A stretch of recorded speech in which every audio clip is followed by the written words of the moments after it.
एक चीनी विशेषज्ञ ने अब भारत को लोकतंत्र का वैश्विक शस्त्रागार क्यों कहा है। जानेंगे क्या चल रहा है। वहीं भारत ने क्या सचमुच बड़ी छलांग लगा दी है। जियोपॉलिटिक्स में बहुत कुछ चल रहा है, हमेशा की तरह जानने को मिलेगा बहुत कुछ। आइए जानते हैं इन खबरों को विस्तार से। एक चीनी विशेषज्ञ ने भारत को लोकतंत्र का वैश्विक शस्त्रागार कहकर संबोधित किया है। ये टिप्पणी भारत के रक्षा निर्यात में रिकॉर्ड वृद्धि के संदर्भ में आई है, जो वित्तीय वर्ष 2024-25 में अपने चरम पर पहुंच गया है। बीजिंग के पंगोल इंस्टीट्यूशन में भारत कार्यक्रम के शोध सहयोगी केजी माओ ने कहा है कि भारत अब वैश्विक रक्षा उद्योग में एक उभरती हुई शक्ति बन गया है। उनके अनुसार भारत ने लगभग 80 देशों को रक्षा प्रोडक्ट का निर्यात किया है, जिसमें संयुक्त राज्य अमेरिका, इजराइल, जर्मनी जैसे बड़े लोकतांत्रिक देश शामिल है। इस लेख में ये भी कहा गया कि भारत के रक्षा निर्यात में छोटे हथियारों से लेकर Pinaka rocket launcher, BrahMos missile और आकाश मिसाइल सिस्टम जैसे एडवांस हथियार शामिल हैं। माओ ने भारत को लोकतंत्र का शस्त्रागार कहकर संकेत दिया है कि भारत न केवल एक लोकतांत्रिक देश है, बल्कि यह वैश्विक स्तर पर लोकतांत्रिक देशों को रक्षा सामग्री प्रदान करने उनकी सहायता कर रहा है। वित्तीय वर्ष 2024-25 में भारत का रक्षा निर्यात 23,622 करोड़ रुपए, लगभग 2.8 बिलियन अमेरिकी डॉलर तक पहुंच गया, जो पिछले वर्ष की तुलना में 12% की वृद्धि को दिखलाता है। यह उपलब्धि भारत की रक्षा उत्पादन क्षमता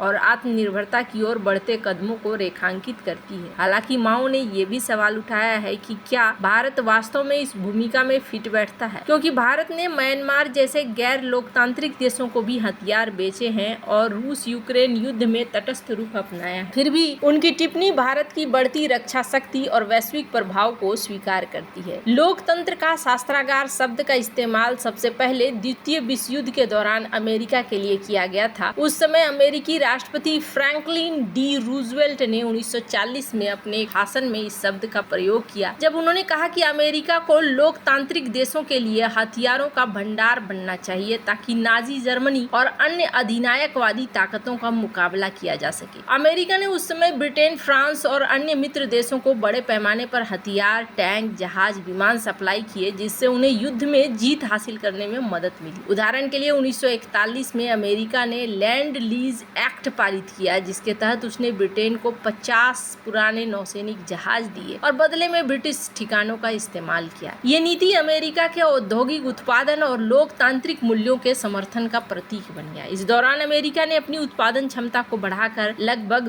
2,97,000 विमान, 86,000 टैंक और 12,000 जहाज बनाए, जो मित्र देशों को दिए गए। ये एक ऐतिहासिक उदाहरण है जो दिखाता है कि कैसे एक देश अपनी रक्षा उत्पादन शक्ति का उपयोग वैश्विक लोकतंत्र को मजबूत करने में कर सकता है। चीनी विशेषज्ञ द्वारा भारत के लिए इस शब्द का प्रयोग एक समानता दर्शाता है। जिस तरह अमेरिका ने द्वितीय विश्व युद्ध में लोकतांत्रिक देशों को हथियार देकर उनकी मदद की, उसी तरह भारत आज संयुक्त राज्य अमेरिका, इजराइल और जर्मनी जैसे लोकतांत्रिक देशों को रक्षा सामग्री निर्यात कर रहा है। हालांकि अंतर यह है कि अमेरिका उस समय युद्ध में सक्रिय रूप से शामिल था, जबकि भारत अभी शांति काल में अपनी रक्षा निर्यात नीति को बढ़ा रहा है। भारत की ये रणनीति उसकी आत्मनिर्भर भारत पहल का हिस्सा है, जिसके तहत वह न केवल अपनी रक्षा जरूरतों को पूरा करना चाहता है, बल्कि वैश्विक बाजार में भी अपनी हिस्सेदारी को बढ़ाना चाहता है। हालांकि भारत की तटस्थ विदेश नीति और गैर लोकतांत्रिक देशों के साथ व्यापार ने इस लोकतंत्र के शस्त्रागार की छवि पर सवाल उठाए हैं। म्यांमार को साल 2018-2022 के बीच भारत के 58% हथियार निर्यात और रूस से तेल खरीदने का उसका फैसला इसकी जटिल भू राजनीतिक स्थिति को दिखलाता है। फिर भी भारत का रक्षा निर्यात बढ़ना और लोकतांत्रिक देशों के साथ उसका सहयोग इस बात का संकेत है कि वह वैश्विक मंच पर एक नई भूमिका निभाने के लिए अग्रसर है। ये स्थिति भविष्य में भारत को क्षेत्रीय और वैश्विक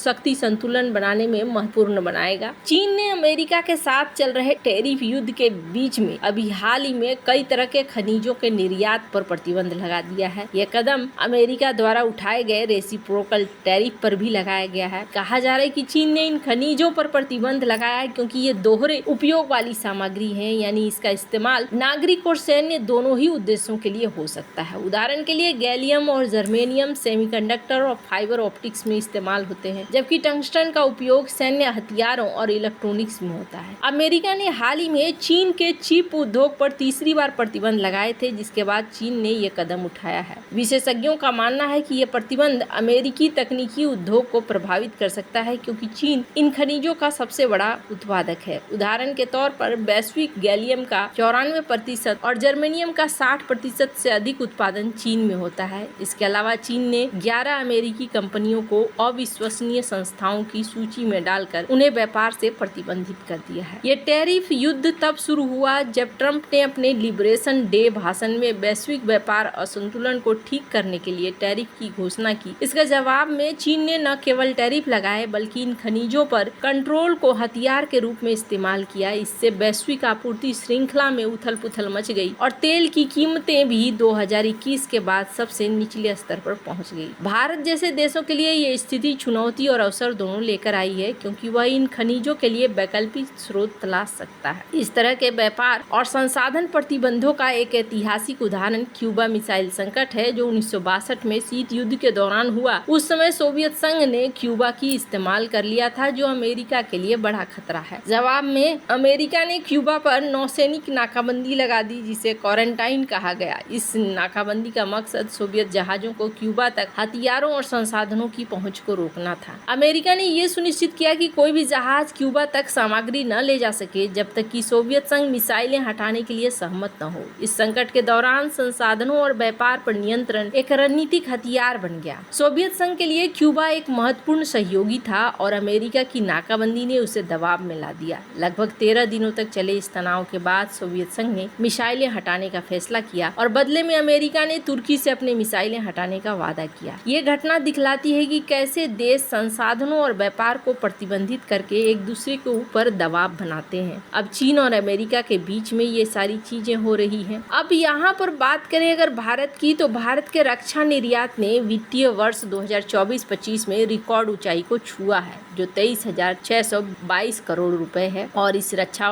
मंत्री ने इस उपलब्धि की घोषणा भी की और कहा कि भारत 2029 तक 50,000 करोड़ रुपए के रक्षा निर्यात के लक्ष्य की ओर बढ़ रहा है। पीएम मोदी ने पिछले वर्ष के 5,874 करोड़ रुपए से काफी अधिक है। वहीं निजी क्षेत्र ने 15,233 करोड़ रुपए का योगदान दिया है। द्वितीय विश्व युद्ध के दौरान ब्रिटेन के रक्षा उत्पादन का उदाहरण ले सकते हैं। उसमें ब्रिटेन को जर्मनी के नाजी हमलों का सामना करना पड़ रहा था और उसकी अर्थव्यवस्था युद्ध के लिए तैयार नहीं थी। 1940 में जब जर्मनी ने ब्रिटेन पर हवाई हमले किए तो ब्रिटेन ने अपने रक्षा उत्पादन को तेजी से बढ़ाया। सरकार ने कारखानों को हथियार, विमान और टैंक बनाने के लिए प्रेरित किया। उदाहरण के लिए स्पिटफायर और हॉकर हरिकेन जैसे लड़ाकू विमानों का उत्पादन तेजी से बढ़ाया गया। 1940 में ब्रिटेन ने लगभग 4,000 विमान बनाए, जो 1939 की तुलना में दोगुना था। इस दौरान ब्रिटेन ने न केवल अपनी जरूरतों को पूरा किया बल्कि मित्र देशों जैसे कनाडा और ऑस्ट्रेलिया को भी हथियार सप्लाई किए। ये एक तरह से लोकतंत्र का शस्त्रागार बनने की प्रक्रिया थी। जैसा कि बाद में अमेरिका के लिए कहा गया, ब्रिटेन ने अपने औद्योगिक आधार को मजबूत किया और युद्ध के दौरान 1,31,000 विमान, 3 लाख तोपें और 25,000 टैंक बनाए। ये तेज उत्पादन और निर्यात ब्रिटेन की जीत का एक प्रमुख कारण बना। इस उदाहरण से दिखता है कि कैसे एक देश संकट के समय अपनी रक्षा प्रोडक्शन को बढ़ाकर न केवल अपनी सुरक्षा सुनिश्चित कर सकता है बल्कि वैश्विक स्तर पर प्रभाव भी डाल सकता है। वैसे आपको क्या लगता है इन सब मामले में, आपकी क्या राय है? कमेंट कर जरूर बताएं। जल्द मिलते हैं अगले वीडियो में नई खबर के साथ।